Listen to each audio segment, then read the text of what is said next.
Berikut kesimpulan mengenai peran saya dalam menciptakan budaya positif di sekolah.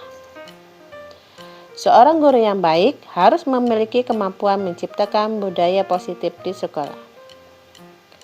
Budaya positif tersebut dapat diwujudkan melalui penerapan konsep-konsep inti seperti disiplin positif, motivasi perilaku manusia, hukuman dan penghargaan, posisi kontrol, restitusi, keyakinan kelas, dan segitiga restitusi dalam menyelesaikan masalah.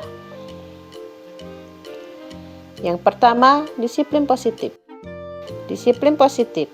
Cara penerapan disiplin yang bertujuan untuk menumbuhkan kesadaran serta memperdayakan peserta didik tanpa imbalan, penghargaan atau reward, ancaman, dan hukuman. Disiplin positif dapat menciptakan peserta didik yang memiliki disiplin diri sehingga mereka berlaku mengacu pada nilai-nilai kebajikan universal dan memiliki motivasi internal dalam perubahan perilaku ke arah yang lebih baik. Yang kedua, guru harus memahami motivasi perilaku manusia. Terdapat 3 motivasi perilaku manusia: untuk menghindari ketidaknyamanan atau hukuman, untuk mendapatkan imbalan atau penghargaan dari orang lain, dan menjadi orang yang diinginkan dan menghargai diri sendiri dengan nilai-nilai yang dipercaya. Apabila motivasi untuk menghindari ketidaknyamanan atau hukuman, serta untuk mendapatkan imbalan atau penghargaan dari orang lain, maka motivasi itu muncul dari luar diri murid, atau motivasi eksternal. Dan apabila menjadi orang yang diinginkan dan menghargai diri sendiri dengan nilai-nilai yang dipercaya, maka motivasi itu muncul dari dalam diri murid atau motivasi internal. Yang ketiga, posisi kontrol guru. 5 posisi kontrol guru dalam program disiplin yang berpusat pada guru menurut Diana Gosser.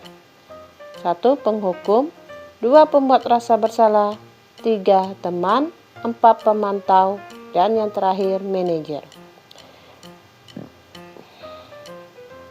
Sebagai guru seharusnya menerapkan posisi kontrol manajer.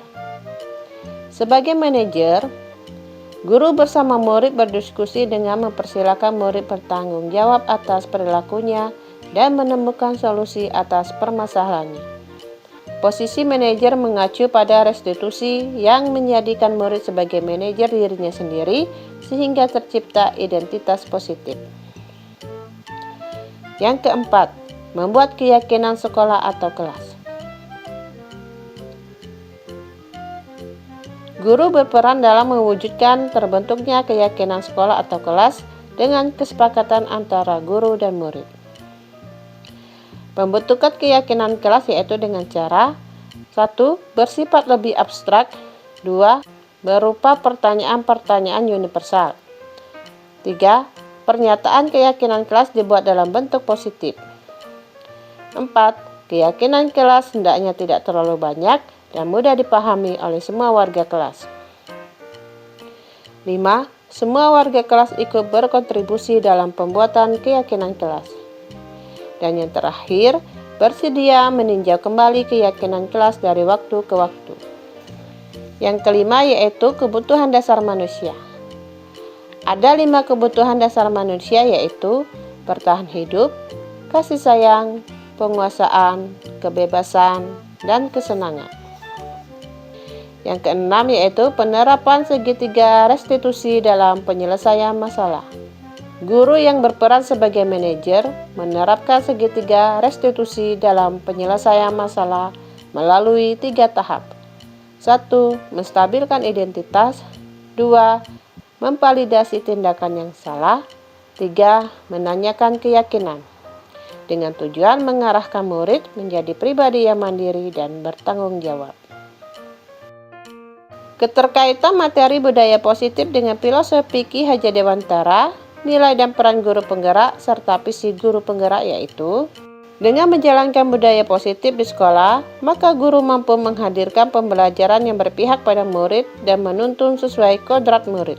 Budaya positif dapat terwujud jika seorang guru memiliki nilai dan peran guru penggerak, di antaranya berpihak pada murid, mandiri, inovatif, kolaboratif, dan reflektif.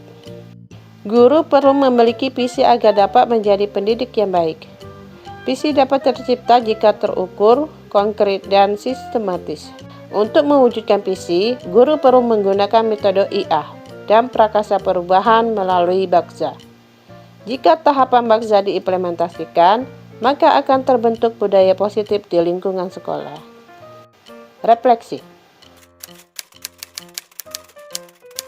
Disiplin positif merupakan kemampuan diri sendiri untuk mengontrol dan menguasai diri dalam melakukan nilai-nilai kebajikan dalam tindakannya. Teori kontrol yaitu kita hanya dapat mengontrol diri sendiri dan tidak bisa mengontrol orang lain.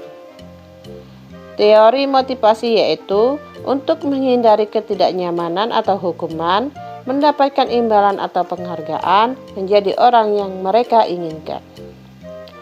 Hukuman, sebuah cara untuk mengarahkan tingkah laku yang berlaku agar sesuai dengan tingkah laku yang ada. Penghargaan, sebuah bentuk apresiasi terhadap sebuah pencapaian tertentu. Posisi kontrol guru terdiri dari penghukum, pembuat merasa bersalah, teman, pemantau, dan manajer. Kebutuhan dasar manusia terdiri dari bertahan hidup, kasih sayang, penguasaan, kebebasan, dan kesenangan. Keyakinan kelas yaitu nilai-nilai kebajikan universal yang telah diyakini. Sedangkan segitiga restitusi yaitu suatu proses dialog yang dijalankan oleh guru agar dapat menghasilkan murid yang bertanggung jawab dengan menstabilkan identitas, validasi tindakan yang salah, dan menanyakan keyakinan.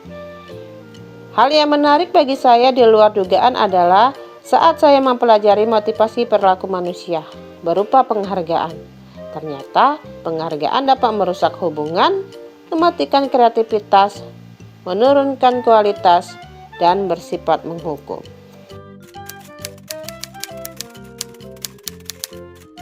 Perubahan yang terjadi adalah saya menyadari posisi kontrol yang biasa saya lakukan adalah sebagai penghukum dan teman adalah kurang tepat. Tetapi seharusnya sebagai manajer dengan menerapkan segitiga restitusi.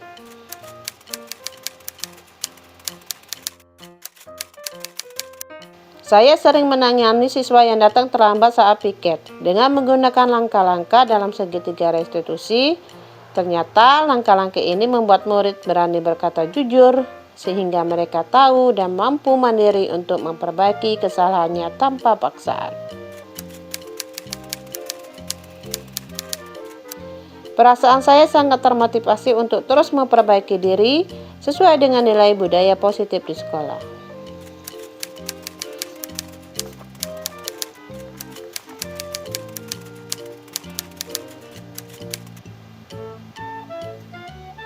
Menurut saya, hal yang sudah baik adalah munculnya motivasi internal murid untuk melaksanakan budaya positif sesuai nilai-nilai kebajikan yang diyakini. Adapun hal yang perlu diperbaiki yaitu posisi kontrol guru yang harus menuju posisi manajer.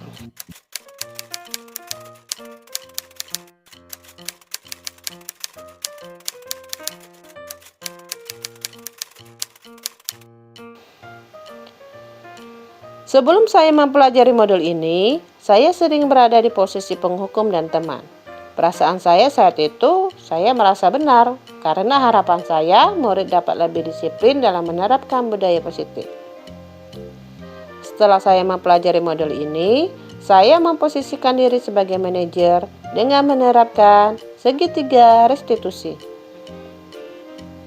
Perasaan saya sekarang merasa bangga pada murid saya, karena mereka lebih bertanggung jawab dalam bersikap dan menyelesaikan masalah.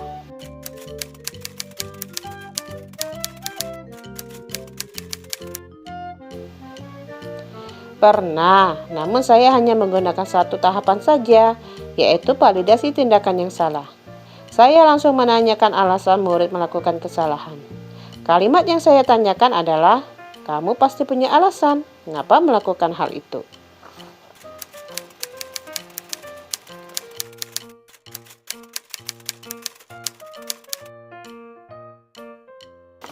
Menurut saya, hal lain yang penting untuk dipelajari dalam proses menciptakan budaya positif di lingkungan kelas maupun sekolah adalah pentingnya kolaborasi antara orang tua dan warga sekolah mengenai keyakinan sekolah atau kelas agar menjadi kebiasaan di lingkungan sekolah atau di lingkungan dimanapun.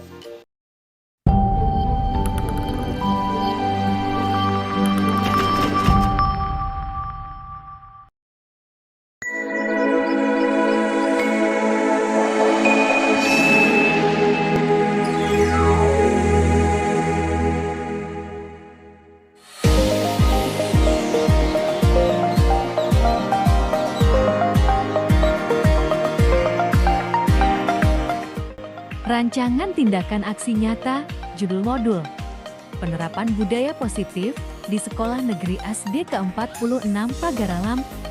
Nama peserta, Dwi Susilawati SPD.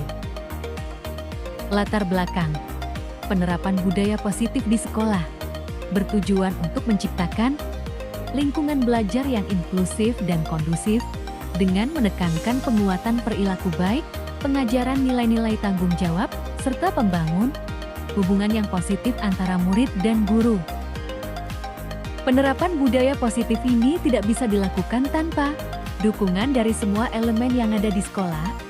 Dengan penerapan budaya positif ini diharapkan visi sekolah dapat terwujud dan pembentukan karakter murid. Dalam mengimplementasikan nilai-nilai, profil pelajar Pancasila dapat terbentuk. Tujuan. Adapun tujuan aksi nyata budaya positif di sekolah adalah 1. Menumbuhkan budaya positif dengan kesepakatan kelas. 2. Peningkatan tanggung jawab, kedisiplinan, dan keterampilan sosial emosional pada murid. 3. Menciptakan lingkungan belajar yang lebih aman dan inklusif. 4. Pembiasaan murid untuk mengimplementasikan nilai-nilai profil pelajaran Pancasila. 5. Terwujudnya hubungan positif antara murid dengan guru dan sesama murid. Tolak ukur. 1. Murid mampu membuat kesepakatan kelas untuk dipasang di dinding kelas dan dilaksanakan. 2. Murid lebih bertanggung jawab, disiplin, serta terwujudnya keterampilan emosional sosial pada murid. 3. Warga sekolah dapat menciptakan lingkungan belajar yang lebih aman dan inklusifnya. Keempat, peserta dapat mengaplikasikan nilai-nilai profil pelajaran Pancasila secara sadar dan berkesinambungan dalam proses belajar. 5. Segitiga restitusi menjadi alat utama dalam menyelesaikan persoalan murid untuk terwujudnya hubungan positif antara murid dengan guru dan sesama murid. Lini masa tindakan yang dilakukan. 1. Melakukan diseminasi kepada seluruh warga sekolah, meliputi kepala sekolah, guru, murid lama, dan tenaga kependidikan di SD Negeri 46 Pagaralam, terkait disiplin positif, kebutuhan dasar manusia, kesepakatan kelas, dan segitiga restitusi. 2. Guru menjelaskan tentang pengertian dan pentingnya kesepakatan kelas. Ketiga, guru memfasilitasi peserta didik untuk membagi kesepakatan kelas. Kesepakatan kelas disepakati dan ditandatangani oleh murid dan dipasang di dinding kelas. 4. Menumbuhkan gema menanamkan dan membiasakan nilai-nilai profil pelajar Pancasila di Sekolah SD Negeri 46 Pagaralam. 5. Anda komunikasikan setiap kegiatan yang mencerminkan nilai-nilai profil pelajar Pancasila di SD Negeri 46 Pagaralam. Dukungan yang dibutuhkan. 1. Alat dan bahan yang dibutuhkan, yaitu ruang pertemuan, HP, laptop, dan kamera untuk dokumentasikan setiap kegiatan aksi nyata, fasilitas yang dapat disediakan oleh sekolah atau dengan memanfaatkan ruang yang tersedia untuk sesi diskusi. 2. Dukungan yang dibutuhkan untuk menjalankan aksi nyata. Modul 1,4, yaitu kepala sekolah, rekan guru, dan murid. Untuk mendapatkannya menyusun rencana kolaborasi dan jadwal pertemuan untuk membahas implementasi budaya positif. Salam guru penggerak, tergerak, bergerak, dan menggerakkan. Terima kasih.